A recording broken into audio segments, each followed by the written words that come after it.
Good evening. Live at Pompeii.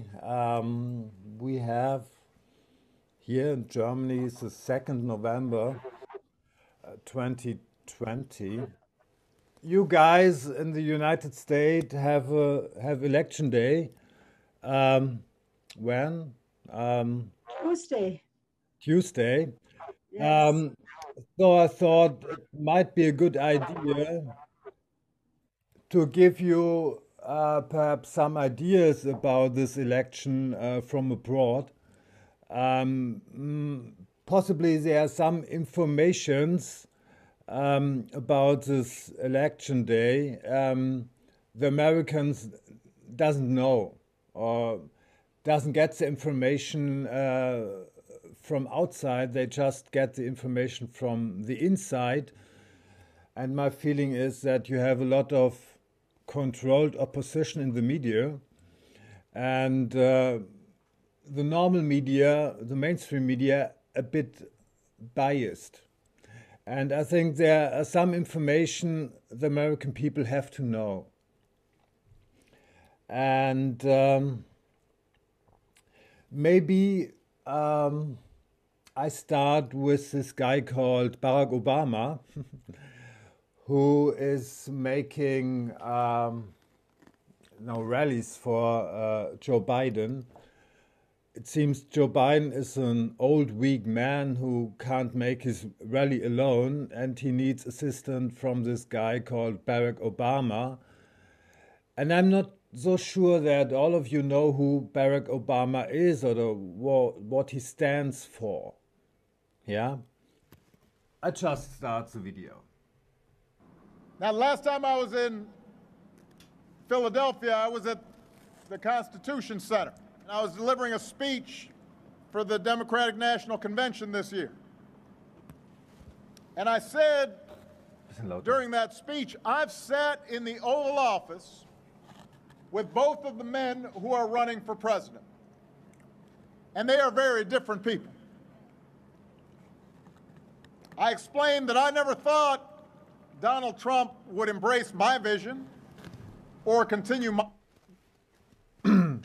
So Donald Trump will not embrace his vision. Do you really have an idea what the vision of Barack Obama is?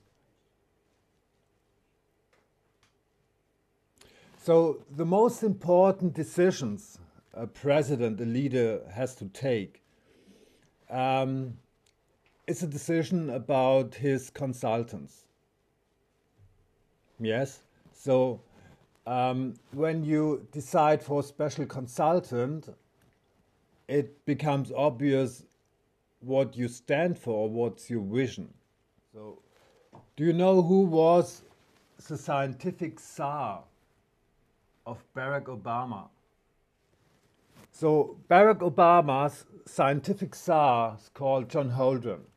So, this was a scientific leader of the United States. He wrote a book together with some other scientists. It's called Ecoscience. And he made one very clear statement. In this book, he made a statement, the optimal world population is between 1 and 2 billion people. And he made the statement in the 80s. And 35 years, something like that, after that, he became the scientific top advisor of Barack Obama. So this guy just said, in another word, we have to get rid of about 5 billion people. How many people in the United States are aware of that? That Barack Obama picked this guy as his chief scientific advisor. So this is a book. It's called Ecoscience. It's all about population control, which is disguised in this wording of environment protection. This guy has and documented very special ideas. adding a sterilant to drinking water or staple food is a suggestion that seems to horrify people more than most proposals for involuntarily fertility control. Indeed, this would pose some very difficult political, legal and social questions, to say nothing of the technical problems. No such sterilant exists today, nor does one appear to be under development. To be acceptable, such a substance would have to meet some rather stiff requirements. It must be uniformly effective despite wildly varying doses received by individuals, and despite varying degrees of fertility and sensitivity among individuals, it must be free of dangerous or unpleasant side effects. And it must have no effect on members of the opposite sex, children or old people, pets or livestock. So he really thinks about to put the sterilant into tap water. He really wrote it down in this book. Can you imagine that this guy became, 35 years after that, the top advisor of Barack Obama? Depopulation should be the highest priority of foreign policy towards the third world. Barack Obama, yeah, I don't know whether you guys in the United States know that, did everything that everybody in the world is hating the United States. And when he talked about the third world, he included China. So do you think China has some thoughts to get down the United States? Involuntary fertility control. The third approach to population limitation is that of involuntary fertility control. Several coercive proposals deserve discussion. So coercive proposals deserve discussion. And he really steps deep in that. Here about milder measures. This include forced abortion, removal of children from families and removing dependency allowance from student grades. It's about to kill embryos. It's about to give the pregnant woman the opportunity to kill the baby or to give it free to adoption. One way to carry out this disapproval might be to insist that all illegitimate babies be put up for adoption, especially those born to minors, who generally are not capable of caring properly for a child alone. If a single mother really wishes to keep her baby, she might be obliged to go through adoption proceedings and demonstrate her abilities to support and care for it. It would be even possible to require a pregnant single woman to marry or have abortions, perhaps as alternative to placement or adoption, depending on the society. And then you see some weird tables. He also thinks about baby licenses that may be sold or lent at interest to the government, or to implant several chips, which limits your possibility to get babies. So if you want to have a baby, you have to pay a license to the government. But if you have a more detailed look on this book, yeah, some people today speak about the New World Order. So a big brother government. No, John Holden even doesn't speak about a big brother government. He speaks about planetary regime. So, which is all even more tough than the New World Order. So he really uses this word, the global regime. So, and this guy is a top advisor of Barack Obama, who is a strong man behind Joe Biden, who is the best friend of Joe Biden, who has to step into his role to make rallies, because Joe Biden is an old, weak man. So we all know what difficulties Donald Trump has to face. And he's a strong man. So what do you think will happen when such a weak man like Joe Biden became president of the United States?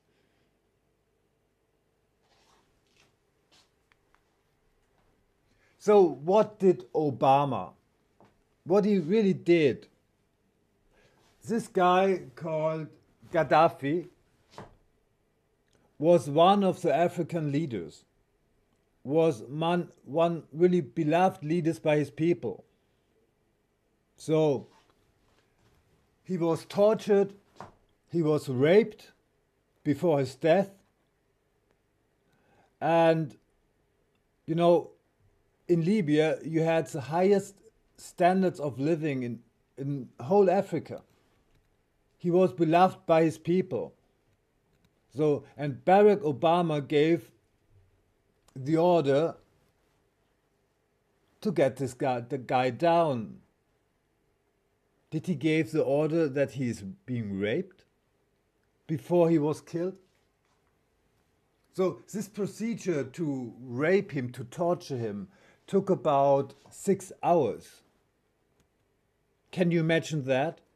Can you imagine how much hate was produced to all American people?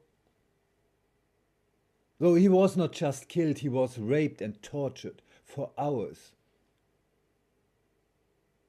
So Barack Obama did everything that the people of the world hate the USA. Do you know in the United States what Barack Obama all did? He gave nice rallies, he gave nice speeches, but what did he do? So by putting Gaddafi down and destroy Libya, he opened the migration way for Europe. So Gaddafi was the border, the wall, that those migrants can't go into Europe.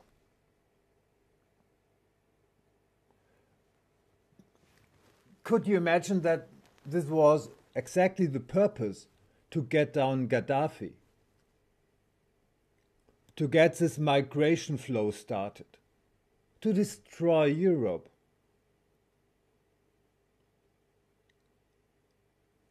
So what do you think the people of the world thinks about a president supported by this nice guy, Barack Obama? We in Europe know who did it.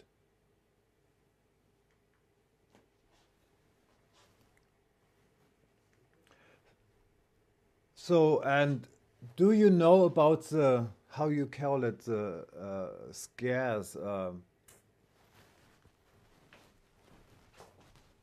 scars? Do you know about this very special cut in the head of Obama? Do you know about that? I heard one time, I heard about it, yeah. So do you think this is pretty obvious? Pardon me? And you see that, there is a cut here and there. Yeah. The question is, what does he really stand for? Is he really still a human? Or is he more or less a kind of biorobot? Yes, he gives nice speeches. Is it possible that he has already implanted a chip which makes these nice speeches possible? And when you think one step further, what is his ultimate plan when the face of the earth is depopulated? And many of those scientists, yes, think that our future will also be a kind of biorobotized, a kind of digitalization of humanity. So in the first step, get away the people, and for those who will still stay, they have the destiny to become biorobots. And I think this is what Obama really stands for. If you compare speeches of Obama, the way he speaks, it's very similar to the speeches of John F. Kennedy. So the way he talks, but the words and the meaning are totally different. So can you imagine he has a chip which makes him to speak like Kennedy, to get all the favor, all the charisma of Kennedy, but just move his lips, but at the end of the day he doesn't say anything. So you at least, I don't know whether Trump is the best president ever, but if you compare Trump to Joe Biden, you may call him a president. So perhaps listen a bit to this speech. What's the information he gets over? Policies, but I did hope, for the sake of the country, that he might show some interest in taking the job seriously. But it hasn't happened. He hasn't shown any interest in doing the work or helping anybody but himself and his friends, or treating the presidency like a reality show that he can use to get attention. So if you really have to say something, you stay to some facts, not just make a list of claims. So when I listen to him, I really do not understand anything. It's one logical fallacy after another. Even then, his TV ratings are down. So you know that upsets him. So get an old speech of John F. Kennedy, yeah, and compare it to the way how he put together sentences, yeah, and you will see it's one-to-one. It's the perfect copy. But he just moved lips. And now you hear the cars put their horn. How ridiculous is this? How ridiculous is that? And you know, John Biden and Donald Trump stands for vaccination, that a vaccination is produced. But there's a difference between a vaccination, which might be really state of the art and really tested, and a vaccination gets the label safe from Joe Biden, is it? So I'm not a fan of vaccination at all. But if you have a president who is a weak old man, and does what he is being told, this is a big difference between somebody who is still capable to think. But the thing is, this is not a reality show, this is reality. And the rest of us have had to live with the consequences of him proving himself incapable of taking the job seriously.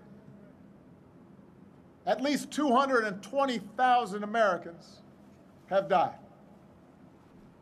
More than 100,000 small businesses have closed. So why did they close? Because of this Corona theater. Yes?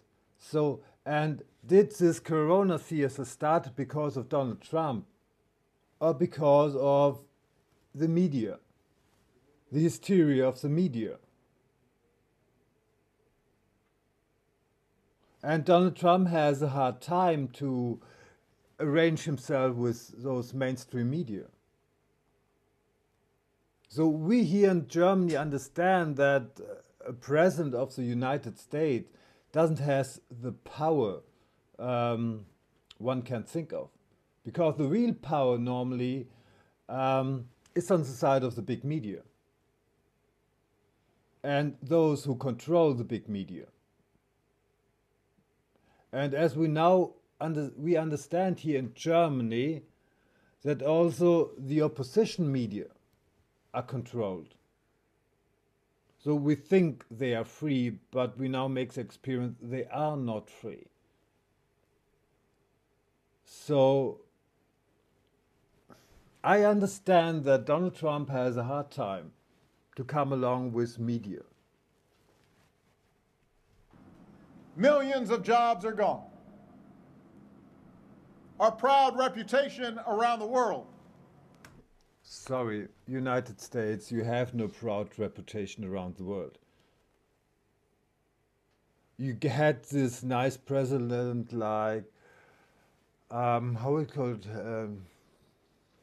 this W. Bush, no, this guy Bush, I don't know his first name, and because of this guy. No, you don't have a proud reputation in the world. You are being hated. Tatters. Presidents up for re-election usually ask if the country is better off than it was 4 years ago. Well, I'll tell you one thing. 4 years ago, you'd be tailgating here at the Link instead of watching a speech from your cars.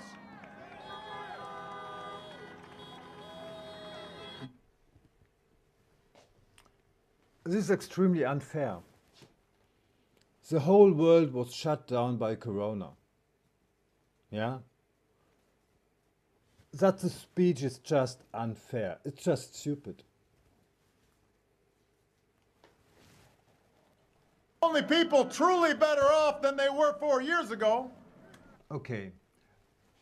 Dear Barack Obama, perhaps I show you something about this Corona stuff. Is it? Shall I? So I give you some information about Corona inconsistencies.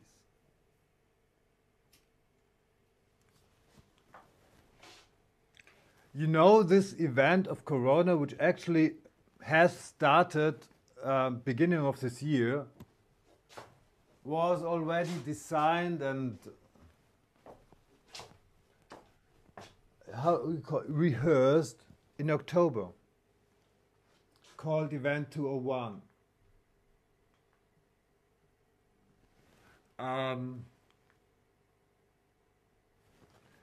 You do a test where the inventor of the test, Kary Mullis, said, with PCR, if you do it well, you can find almost anything in anybody. So actually you don't have Corona, you have a PCR test. The world is sick by a PCR test, or made sick.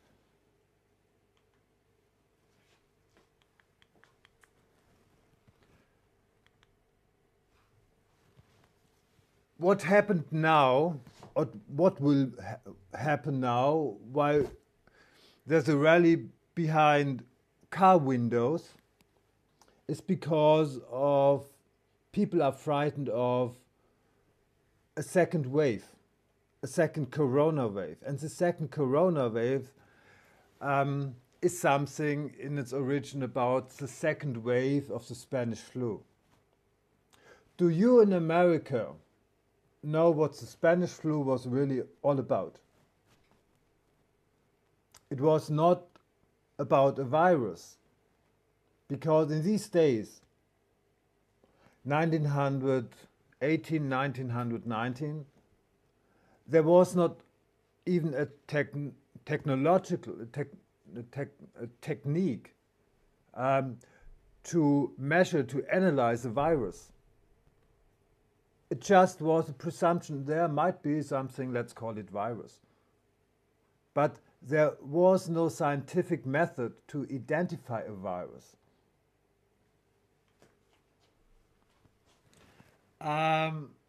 What we know about the Spanish flu, the so-called Spanish flu, which has nothing to do with Spain, it was just called Spanish flu because the word or this influenza first emerged in the Spanish media, and therefore it was falsely the word for that was Spanish flu. It was falsely named Spanish flu, but it raised really on the east coast of the United States. The Spanish flu, the first wave, if you may call it, was all about explosives. Do you know that?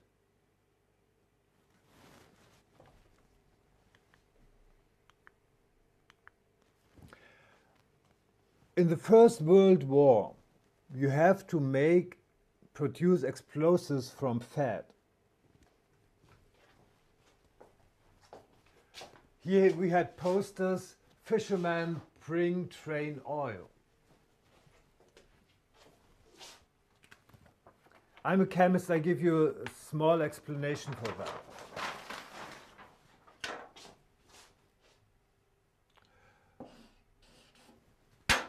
Ach, Mann. Fat is composed from a molecule called glycerin,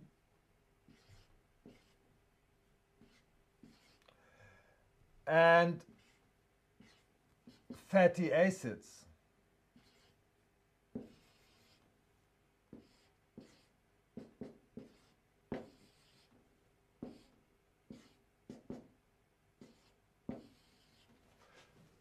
These are three fatty acids stick to one glycerin molecule. And you need those fatty acids as a very important nutrient. Your skin, the skin of your cells in your body, consists of fatty acids. But you need this part of this molecule, which is called glycerin. And when you exchange that and put in nitrogen groups,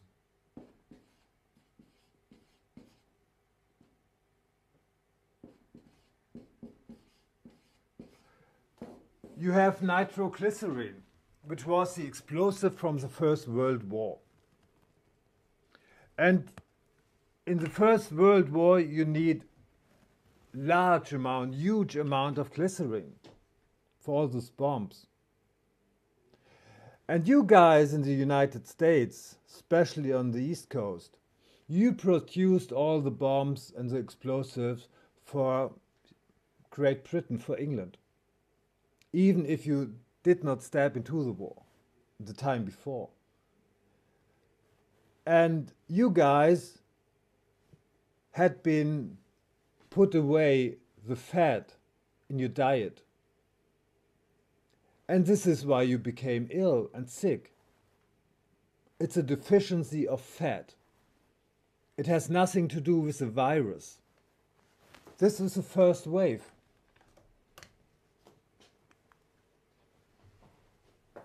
So many things had been rationalized, i.e. butter.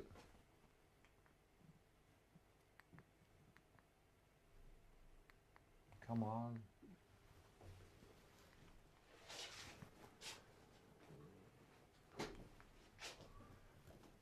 And during the First World War, 170,000 whales were killed in the South Atlantic in front of South Georgia. So huge amount of fat, yeah, had been gathered and put away from your diet. And this is why you became sick.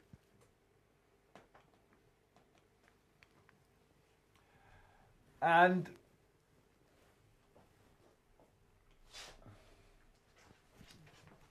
then came the second wave.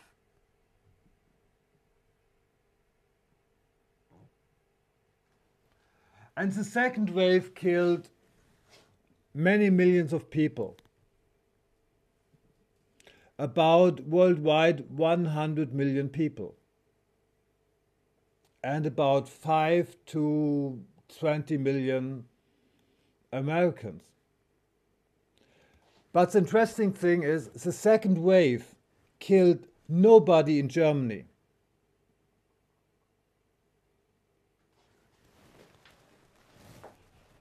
This is a study, the Spanish flu in the German army 1918, the perspective of physicians and generals.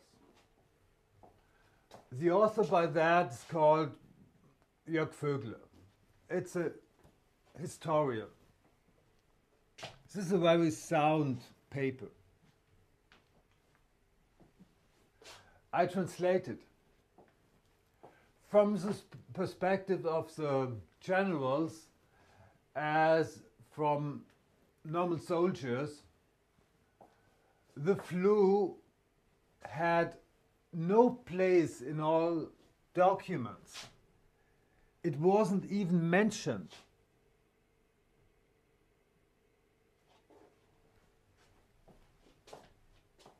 It became a how we call it, nuisance.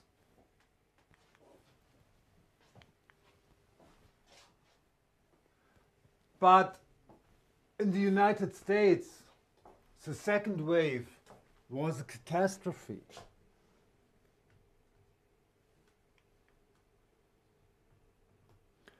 Though the flu had more victims in the United States as victims by military actions in Germany.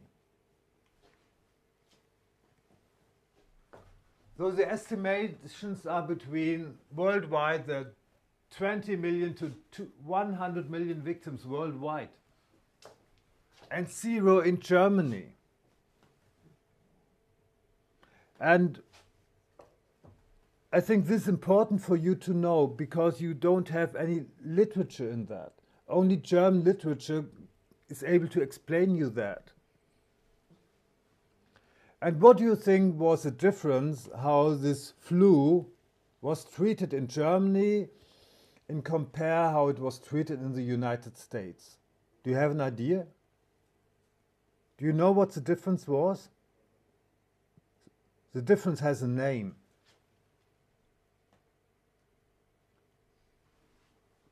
And the name is inoculation. This was the word for vaccination. But it became so negative that they had to change the name, but not the procedure. And when Joe Biden will become president, it's fairly obvious that you guys in the United States will get this flu shot mandatory.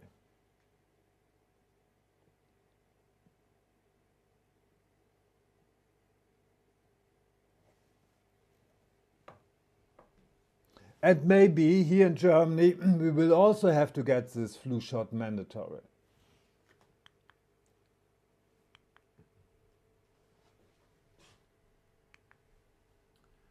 So it really was a catastrophe 100 years ago, and it seems to become a catastrophe if we have to accept the vaccine. When this vaccine is not properly tested or tested by legislation who is very weak, it will become again a catastrophe. These are all pictures from the United States. We don't have any pictures of that in Germany.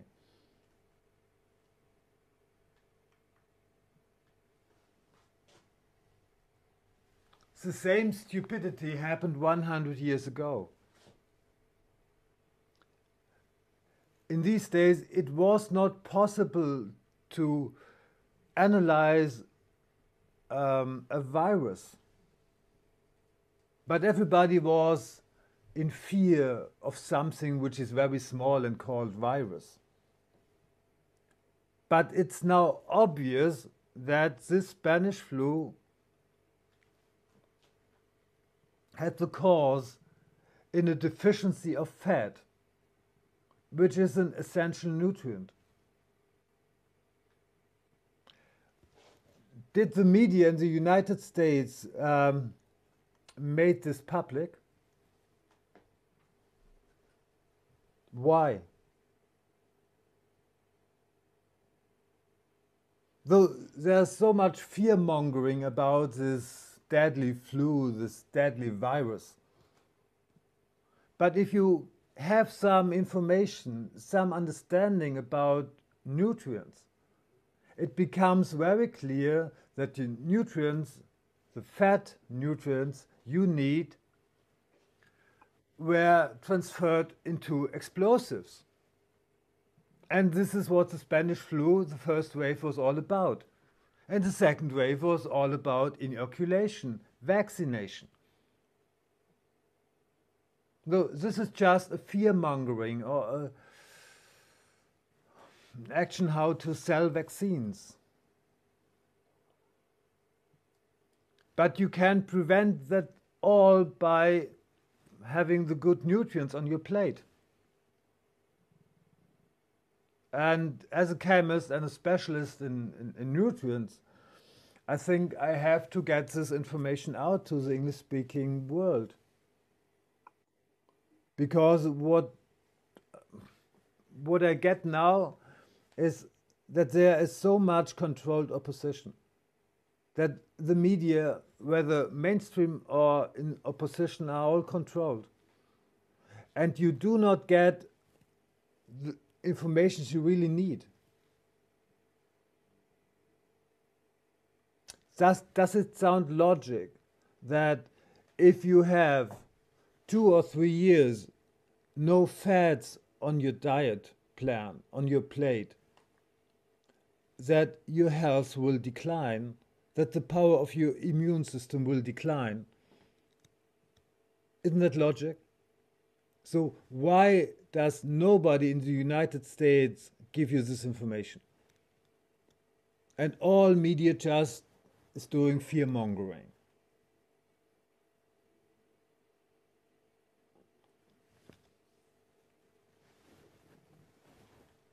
It reminds me of the time in the 1990s when in America it was they were used to eat no fat at all in their diet. This is very stupid. Because, you know, we are a kind of living building. Yeah? We consist out of about 60 trillion cells. And every cell has a skin. And this skin consists of fatty acids. So if you remove the fat from your diet, you remove the skin from your cells.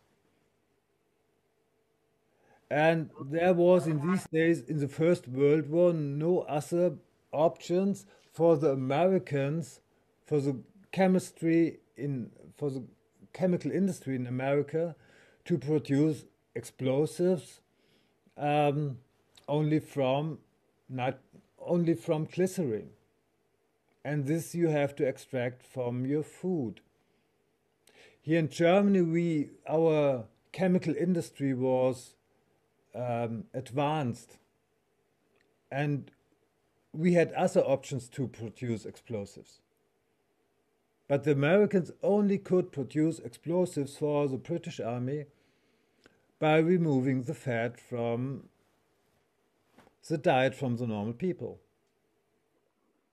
And there was this fear-mongering about the flu, this virus, which you can't detect in these days. And then comes the conclusion, the solution, you have to inoculate. And this really knocked you out. So all this fear-mongering today is based on the fear-mongering from the Spanish flu in the First World War, which actually was the East Coast flu.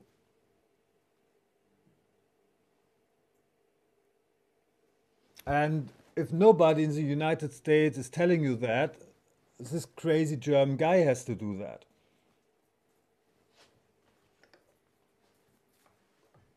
And there seems to be no politician who tells you that. And this guy, Barack Obama, I feel he has a nice program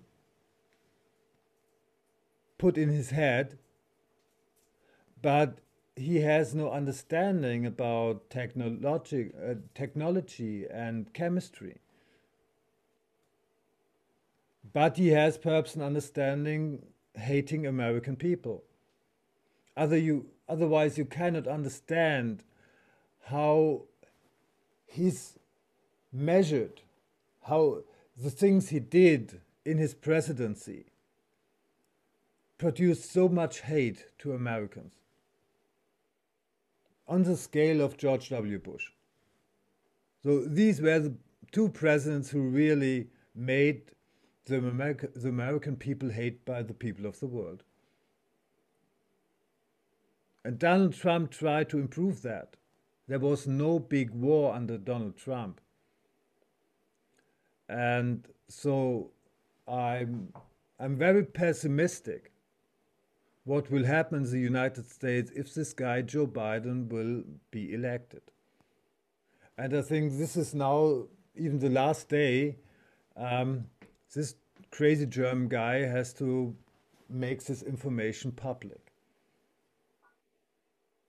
Because I feel the Germans and the American people are more or less brothers and sisters in their heart. Which has nothing to do with the color of our skin. Yeah.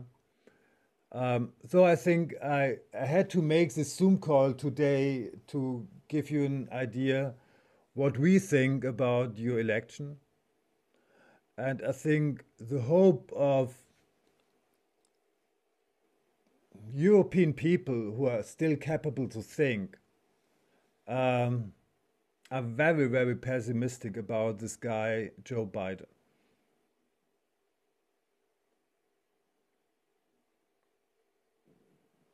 Okay. And I think we have a clear look on Barack Obama. Did you know his selection for this guy, John Holdren, and what this John Holdren is all about? So I just give you the recommendation. Look in this book.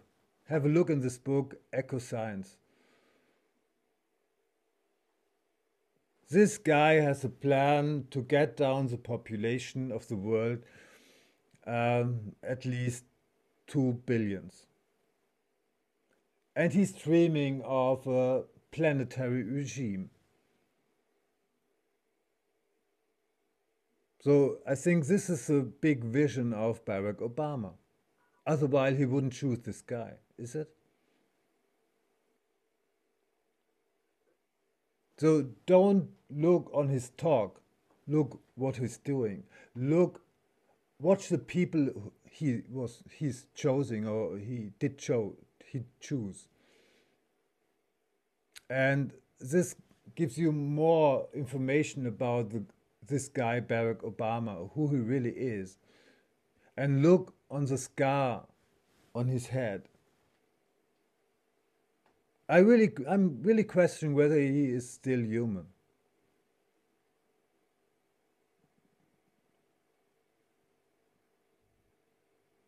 Do you have any questions?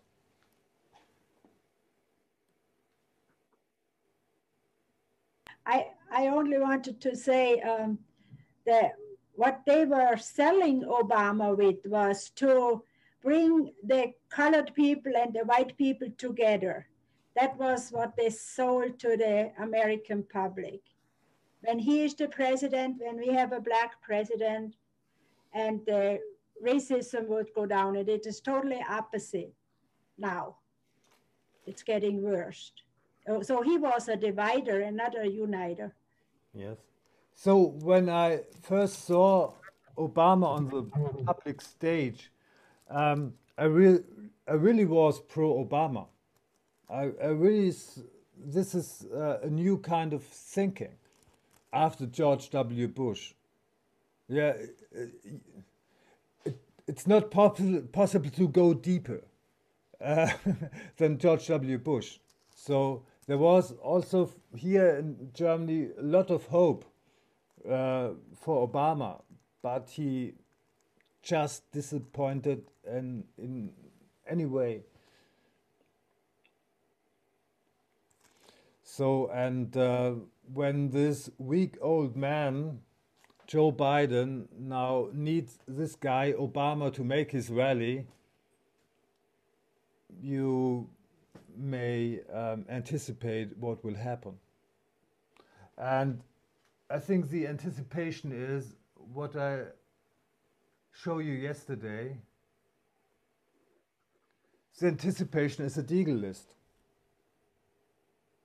The Deagle list forecasts that till 2025, your population goes down from 324 million to 75 million, which is in line to the ideas, to the wet dreams of this guy, John Holdren, and possibly Barack Obama. So do you guys in the United States know about the Deagle list? This list was founded after the Second World War. It's a very old list.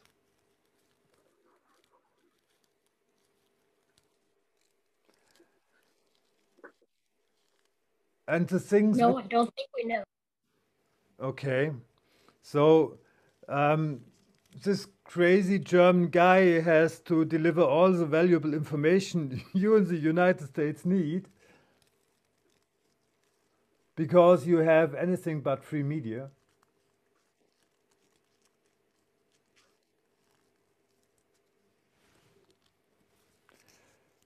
So we will put this this video now on our YouTube channel. And is it possible that you write down the link to our channel?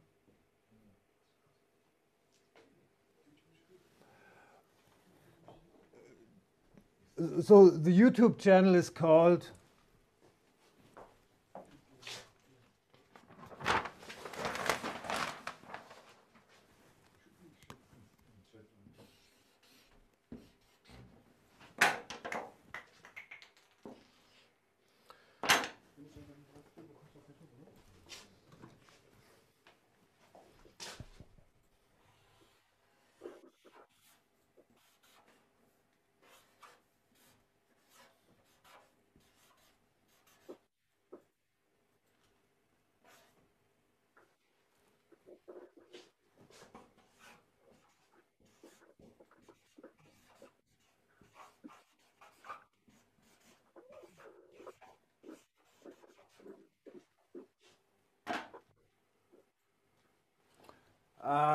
And I think it's very important that you distribute this video in the United States.